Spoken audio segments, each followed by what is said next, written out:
É, e foi até de propósito. Eu estava falando com Deus quando resolvi falar com Ele a respeito de você. Eu pedi a Ele que te cobrisse de proteção e te fizesse muito feliz. Ele disse para eu não me preocupar. E ainda pediu que eu dissesse a você que Ele te ama muito e vai fazer o possível e o impossível, principalmente, para nunca te ver triste.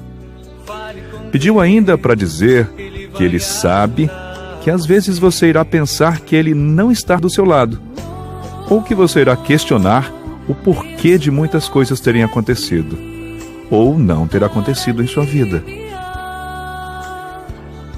Mas que um dia você irá olhar para trás e dizer: puxa, como Deus faz as coisas certas.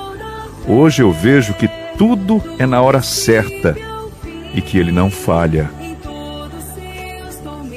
Olha só quem vem comigo. Você pode sentir? Ele quer te abençoar. Quero um favor seu. Hoje escrevi essa mensagem e gostaria que ela fosse repassada. Ouça ela baixinho. Jesus Cristo, eu te adoro e preciso de ti. Vem para dentro do meu coração agora. Você pode enviar essa mensagem a outras pessoas?